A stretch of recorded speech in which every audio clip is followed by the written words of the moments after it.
What's going on, people? We are Tottenham TV here, back here for another episode of Player Ratings. Finally, a nice win to talk about. Comfortable win. It's been just a week since our last game against Wolfsberger where we talk about a win. Can we play them every week? Yeah, exactly. Nice when we play them. A lot of people searching for trophies. Maybe we should join the Austrian League. Yeah, honestly, if we want a trophy so bad, clearly we can get some there, I think. But look, let's get into the ratings. It was a good performance all round last night at the Tottenham Hotspur Stadium. 4-0 win, which sees us safely through into the last 16. Draw is tomorrow at 12 o'clock. But let's get into the player ratings. Let's start off with Joe Hart. We gave him a 6. Pretty much absolutely nothing to do all day. A few easy saves, and that was about it. Yeah, he made 3 saves, but they're all pretty much straight at him. Easy, nothing much he had to do with them. I think he caught them all. I don't think he had to parry any of them. And it was a simple night for Joe. Yeah. Let's move on to Matt Doherty. We gave him a 7. I think performances are getting better from him, aren't they? I really do feel that, especially against a team where they'll give us a lot of possession. I think it's good for him. He touches very high up the pitch. He gets good deliveries in the box. Some nice interchanges with Dele Alli, especially for the goal as well. He got an assist in there, yeah. Exactly. Great assist for Dele Alli, although the hard work was all from Dele Alli, obviously, for that goal. But look, it wasn't a kind of perfect display from Matt Doherty, but I think it's definitely in the step in the right direction. It wasn't scintillating or anything like that, but he was linking up well with the forward players. He was getting up really high, and he was getting in really good forward positions, and he was trying to make an impact. His crossing still has a lot to be desired, and a couple of times he got a yellow card for a poor foul, and I thought in the first half, and it was a bit sloppy. But all in all, I think since that Everton game, they have been slowly improving, but still not enough. But yeah. Even at his best, even at the best we've seen of him since he's come to Spurs, it's not enough. But at least it's going in the right direction. It's getting better instead of worse. So I guess that's a positive in that sense. But still, the jury's out. Yeah, that's for sure. Let's move on to Ben Davies. We gave him a 6. Captain on the night. I think it was a landmark appearance for him as well, Ben Davies. So congratulations on that. But in terms of his performance, I thought there were some awful touches in there throughout the game. But look, there's nothing too much to mark him down for, nothing too much to mark him up for. Yeah, I wonder if we've gone back to that lopsided system, because he seemed to hang back a lot, and Doherty seemed almost like a right winger at times. Yeah, he did. And you think about as well that second half against West Ham, how high Doherty was, and we didn't even have a left back at times. But yeah, it was an average performance. He did his job. He helped the team out. He didn't get forward too much. Didn't have to. Left that to the forward players, and was average. Yeah. Move us on to Toby Alderweireld. Gave him a 6. Out of the back 2, I thought he was the better one on the night, but it wasn't by much because basically he had nothing to do pretty much the whole game. But from when he was called upon, he did everything that was called upon him. Yeah, he got booked for a bit of dissent during the second half, but that's by the by. His passing was all right. He didn't do a lot of those Toby pings, but his passing into feet into the attacking players was fairly strong. Our defence just hardly saw the ball last night. Yeah, we did. Yeah, he really wasn't called into question a lot, and anything he had to deal with, he dealt with. And I just thought he was comfortable. He was comfortable on the night. Yeah. Which moves on to Eric Dyer. We gave him a 6. Pretty much the same as Toby Alderweireld. He was pretty comfortable. There was just that one moment where the only time we really looked in trouble, where it was an absolute stupid challenge from Eric Dyer, and he could have got sent off. He's lucky not to have been sent off. I think if the referee gives a red card there, he can't really have any complaints. That's the truth. So he got a bit lucky in that instance. The player got the wrong side of him, and he definitely was a foul. I saw it again. It looked like a foul. So I think he definitely got away with one. And that just goes to classic Eric Dyer, pretty much solid for most of the game, but one moment nearly let us down. But other than that, yeah, I thought Toby was better. I thought Toby's passing was more incisive, and he was more comfortable passing from his position than Dyer was on the left-hand side of defence, I felt. But yeah, he didn't have to do much apart from that one moment. Harry Winks, we gave him a 7.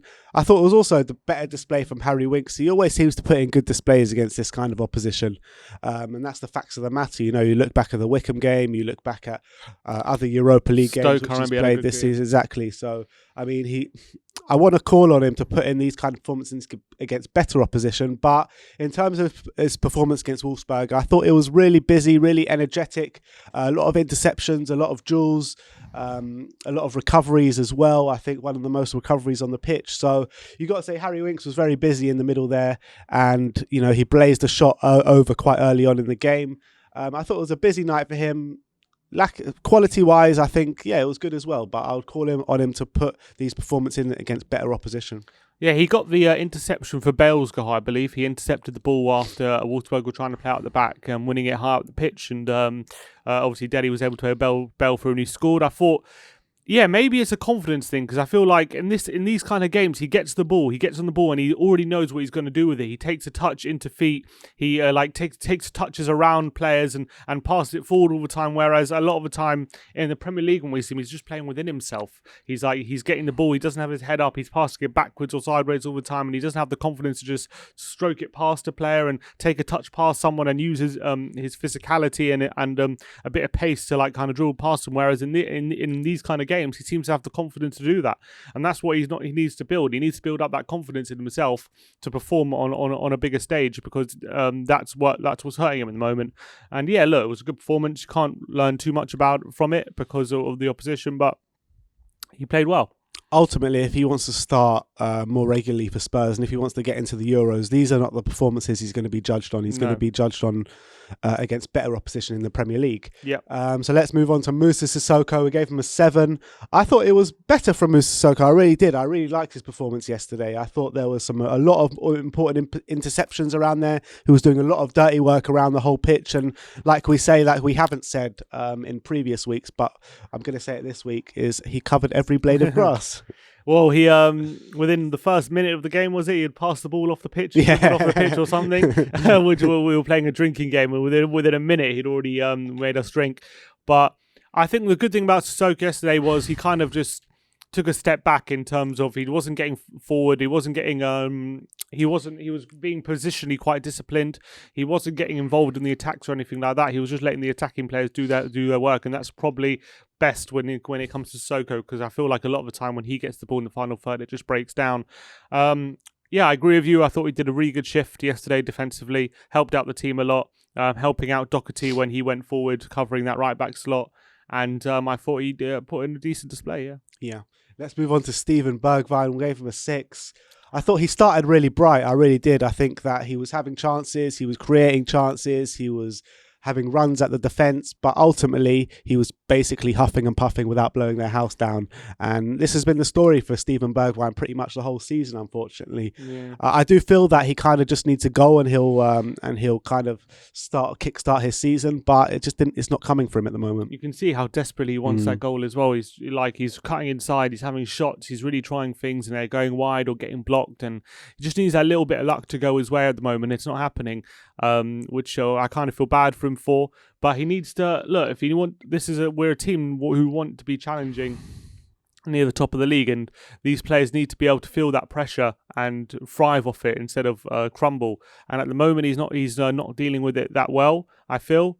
And I agree. He just needs some bit of luck to go his way and his fortunes to change, and maybe he can spark into life. Because I feel like there's a player there just waiting to burst into life with Bergwijn. I think I see a player on the pitch. I see a player on the pitch. It's just his finishing and final ball do let him down. But I feel that when he's actually trying to make stuff happen and running at defences and putting his body about and putting his weight about, I feel like there's a good player there. And I think recently, like for example against Everton and stuff, he's looked sharp in terms of when he's on the ball and he's taking men on and stuff. That's what I'm saying. He's looked sharp, but he just hasn't had that little bit of quality at the end.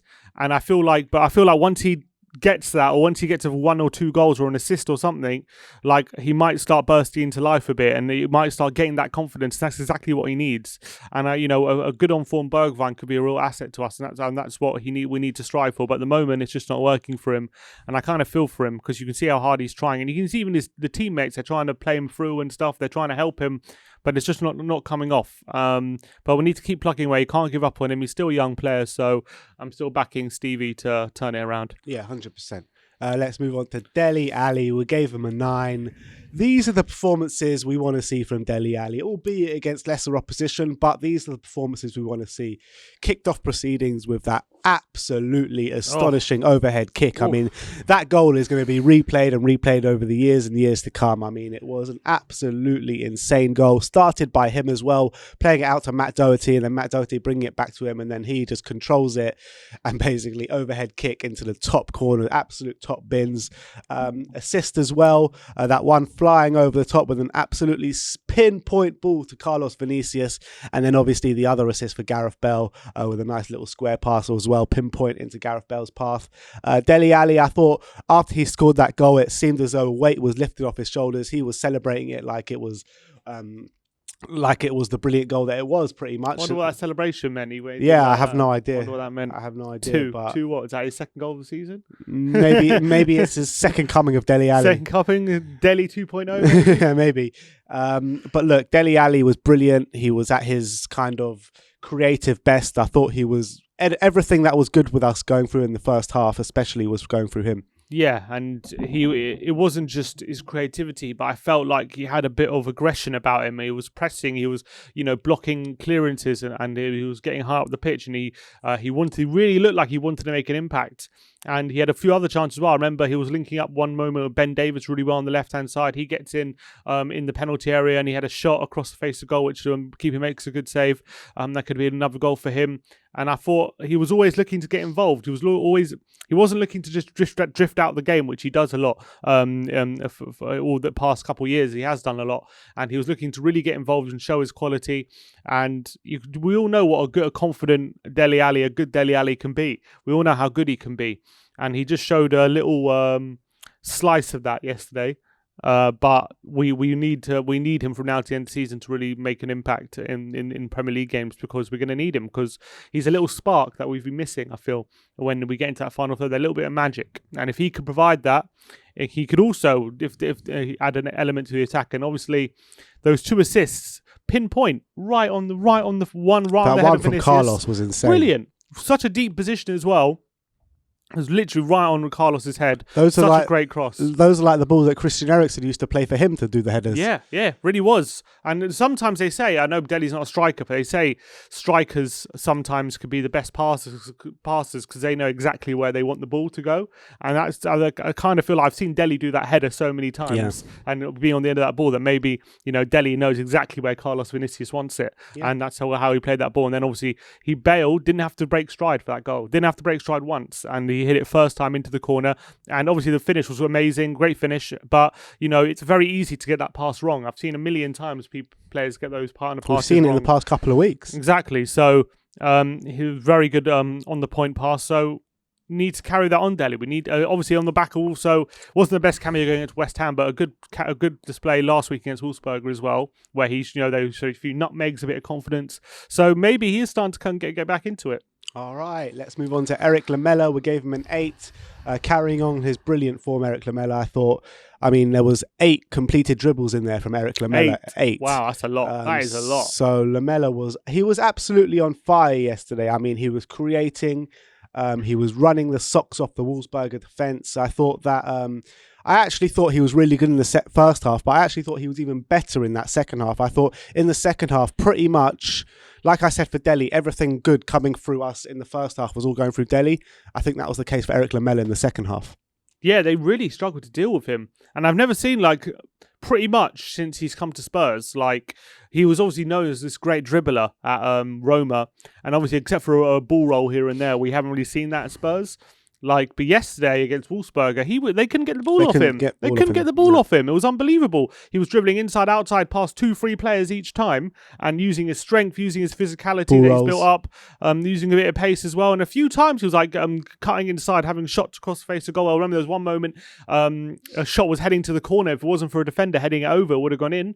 That was a really good moment. A few times he was shaking off 2-3 players, and that's also on the back of, we remember at the West Ham game, where in the first half he had that really great moment of dribbling past like 3-4 West Ham players and playing Kane in on goal where he missed the target, unfortunately. So maybe Lamela's finding something extra as well. And this is what we need. We need all the players playing well and competition for places, and that's the perfect scenario. When everyone's really fighting for the shirt and everyone's giving 100%. And obviously, it hasn't been the case this season. It's only really been Kane and Son in +1. But maybe now, for the last 15 games, we can have everyone singing from the same hymn sheet and everyone fighting for a spot, and that can only competition breeds, everyone hiring their performance. So hopefully it can only be a good thing. And when you're looking at the starting lineup for the Burnley game this weekend, you've got obviously you would assume that Son starts on the left, Kane starts up top, Bale starts on the right. That centre, that in the middle, that number 10 spot now, you've got Dele Alli, you've got Erik Lamela, you got Lucas Moura as well, all fighting for this spot and all on form. Maybe Lucas Moura to a bit of a lesser extent. But you say that, he got that great goal against Wolfsberger, he probably was our best playing against West Ham. Yeah, so. But I don't think he's at the levels that Dele showed yesterday or Erik Lamela showed the last couple of games.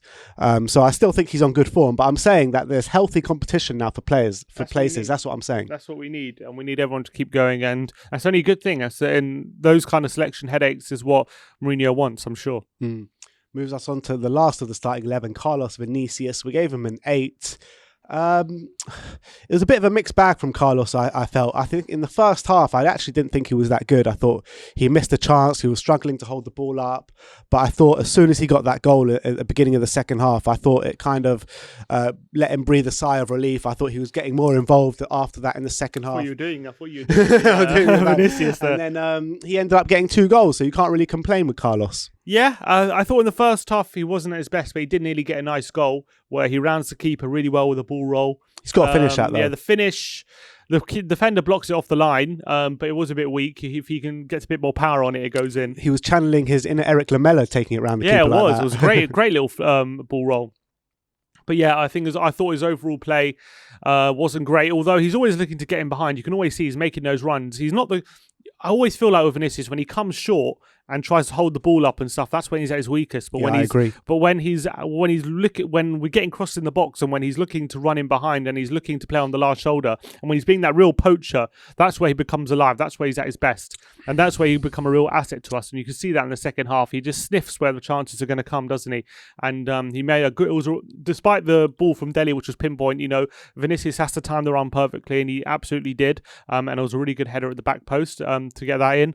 And obviously the goal, his second goal, another poacher's effort, feeding off Dane Scarlett's pressing, and really nice finish as well, powerfully into the corner, and he got himself a brace. That's now 9 goals for the season for him. He's nearly going to get to double figures, unbelievably, considering the amount of football he's played. Really, you got to say it's pretty impressive, and I would like to see him used more when we're needing a goal or in the Premier League, or even start with like a Harry Kane, because I feel like as that poacher, if we're creating chances, I feel like there's always a chance he's going to be there following things up and gobbling up chances. If you think about the West Ham game, at the end of the West Ham game, how many times did we have an opportunity where it fell somewhere in the box and there was no one there at the right moment? And think about a Son chance when it hits the post, it comes out, there's no one there to follow it up. He might have been there if he was on the pitch. So I feel like this poacher role that he is, I think he's a real poacher and can be a real asset in the box. He's a real 6-yard player, I think,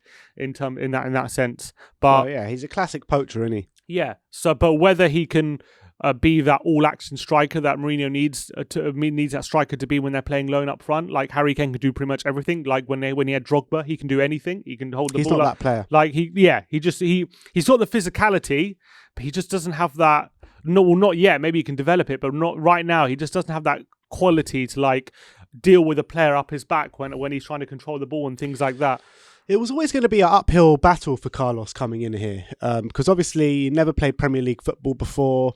Brand new to the league, you know what I mean? We've seen these players, especially like Heung-min Son, take over a year to bed into the Premier League, and I think it's going to be similar to Carlos. It's no kind of it's no kind of surprise that we're seeing his best performance in the European stage. So I think that with Vinicius, if he does stay next year, I think we could see a different Vinicius next year, but I just can't see us buying him for 45 million. No, if we're going to buy him, it'll be less. It'll be less. I can't see us spending more than 20 million on him, to be honest. Yeah, I agree with that. I think it will be less, but I think he has qualities. He does have qualities. I agree with that. I think if he if he started week in, week out for like a mid-table Premier League side, or we are mid-table at the moment, but let's say bottom half Premier League side, if he was starting week in, week out, he could easily get 10, 15, well, maybe not 15, but he can get in between that 10, 15 goal mark. I wouldn't be against keeping him next season. I really wouldn't. I like what he brings to the team, and I think he'll get even better with more experience next season. And I think we're learning to play with him as well. Each game, I think we're learning how he moves and how he likes to play and things like that. And like with the kind of news that Jose came out with, that Dane Scarlett's going to be in the first team squad next year, I still think it would be good to keep him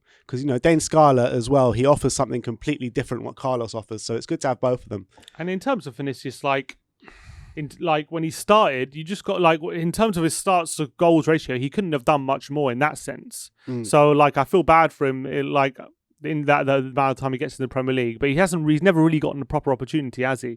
He's had a few. Obviously, had the thing against Chelsea, he missed that chance and stuff like that, but he hasn't had a proper opportunity. So, I think at the moment he doesn't have the required quality to be like a starting striker for us, but he definitely has a role to play. Oh yeah, that's for sure. Let's move on to the substitutes bench. Gareth Bale came on with 20 minutes to go. We gave him an 8. Gareth Bale's renaissance is continuing. Last 4 games now, all positive performances.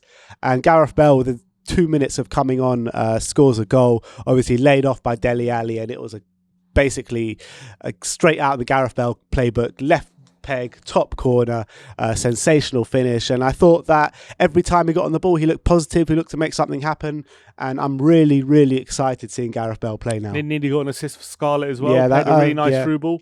For Dane Scarlett, who just let the ball run away from him, unfortunately, and couldn't get the shot off. Yeah, it kind of bounced off Dane. But I think you've just got to see that goal as evidence for his confidence at the moment. I think Bale earlier in the season doesn't take that first time. I think Bale earlier in the season takes a touch, tries to get on goal and tries to make a better angle. But this Bale, the one that we've seen the last few weeks, just first time whips it into the far corner like he's been doing it week in, week out all season. And I think that's more further evidence of where Bale's at the moment. I think he's full of confidence. I think he's confident in himself that he's getting back to his best, and he's proving all the doubters who said he was finished and all that. Clearly, he's got a lot to give. He's got a lot of quality left. That's clear for all to see, and we've seen that in the past a few games. And I'm just very excited to see him play now in the Premier League more regularly, because this is what we all wanted to see. And if he can make a real impact from now to the end of the season, then you got to say he's still got time to turn this loan deal around. And that's the truth. And he could be the key. Him and Dele could really be the key to unlocking the real potential of the team in the second half of the season, because we've been obviously falling away really badly. But if they can help turn it around, then we can still have a good season, and that's what we're hoping for. And really good cameo, really good goal, and can't ask for much more. Lucas Moura, he gave him a 6, came on the same time as Gareth Bale, but just didn't have the same impact. I felt that he saw a lot of the ball. He was running at a lot of defence a lot of the time, but I just felt there was lack of quality at the end of his runs, like we say a lot of the time for Lucas. Yeah, he didn't really do much when he came on. He had a few dribbles, and that was about it. I thought he did okay. Nothing too bad, nothing too great. But yeah, classic Lucas. And then let's talk about the youngsters for a second, because we're not going to give them a rating because they weren't on for long enough. But Lavinier came on. I thought he was the weakest out of the 3, unfortunately. There was a couple of moments where he just looked a bit nervy and was giving away the ball. But I thought there were some good moments in there in terms of his defensive positioning and his defensive display. But it was kind of his passing and nervousness that let him down on the night, I felt. Yeah, I think he was definitely the most nervous out of the 3 youngsters who came on. I completely agree with that. But it's to be expected of I say it's to be expected. The other 2 didn't. But I thought, look, it is what it is, I guess. He got a few minutes. You can't judge him too harshly. And he was definitely, I agree with that point. Niall John came on the centre midfield, and to be honest, I'd never heard of him before this game. I don't know if you had heard of him, but I'd literally never heard of him. No, and I pay quite close attention to the youth that plays as well. but literally never heard of him. So I was quietly surprised when I saw him on the bench, especially seeing him coming on. But he didn't look out of place at all. I felt that he was in that middle of the park. He was putting himself about, some nice challenges in there. Really exciting to see someone that you've never heard of come in a senior team game and impact it like that. Oh, well, he didn't impact it too much, but not look out of place. Yeah, I thought it was okay. I don't think he was. He did that much, but I thought what he did, he probably gave him a lot of confidence. He was competing for duels and stuff with all the other centre mids, and I thought he should be proud of himself. Yeah. And then obviously, last but not least, the Dane Scarlett, Captain Scarlett. I mean, this guy is going to be a special, he is a special talent. Every time you've seen him play for the senior team, you've seen him make some sort of impact. And yesterday was no different. Like you mentioned before, there was that chance where the ball just ran away from him just in the last second. And then there was that other chance where he teed up Carlos Vinicius with a lovely bit of kind of pressing and pressing the Wolfsberger defence into a mistake, which led to the Carlos Vinicius goal. He really does not look out of place from a tender age of 16 as well. I mean, Jose Mourinho is waxing lyrical about him after the game, and all the fans are just getting so excited with a player like him, because at 16 years of age, I mean, very soon he's going to be 17, but Jose Mourinho says he's going to be in the first team squad next year. He's a diamond. He's way too good not to be in the squad. So, I mean, what more can you say? Yeah, physically, he looks like he's a match for the adult players, even though he's a youth player. He looks like he's in a different physical evolution to his peers. I feel like he always looks like he's going to make an impact whenever he comes on the pitch. I remember I was watching him in pre-season. I can't remember what game it was, but I remember he came off the bench and he was doing some really nice touches. He was playing players through on goal. He was having shots and stuff, and I was like, oh, look at this player. He's actually quite good. And now we're seeing that in competitive games as well.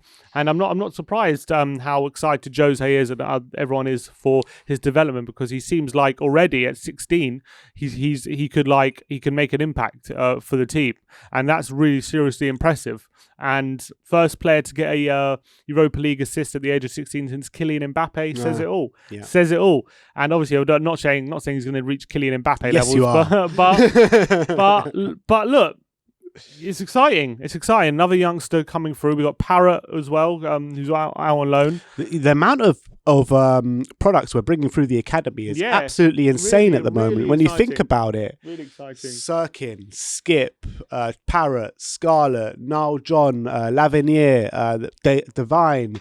I mean, Harvey White as well. Goal, you know what I mean? We're bringing a lot of players through the academy at the moment. And maybe that's the whole when we redid the whole training ground and everything. Maybe that's paying dividends at the moment. Pumped a lot of money into the youth academy, and finally we're starting to see the fruits of that. Looks like it. I think we've always had a decent academy. Like, that was that period where we had Townsend, we had like Mason and Tom Carroll. We got some decent money for them, and Pritchard we got like 13 million for, and a few of them came through. There was that one team there, the Andros Townsend team, where quite a few of them got sold off, didn't they? Adam Smith, I think, might have been part of that team as well. Yeah, he was. The Harry Kane side with Ryan Mason. Yeah, exactly. So it was decent, but hopefully this crop of youngsters looks like they could be big parts of the first team in the future. Obviously, it's very early to say.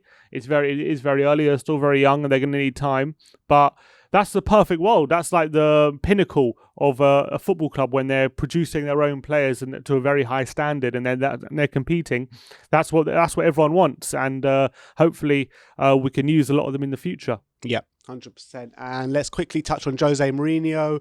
Not much to say really, is there, on Jose, but apart from job done, well done into the last 16, and good on you for bringing in the youth as well. Yeah, brought in the youth. I thought he managed the squad well. He did the right thing, resting all the important players that we need for the Premier League on Sunday.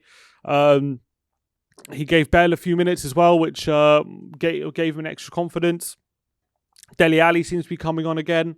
So, and also he gave the youngsters a decent amount of time, like 10-15 minutes for them in a competitive Europa League knockout tie, which must be a great experience for those youngsters. So, it wasn't easy. It wasn't the hardest of ties to overcome, but he done it well, and we're into the next round.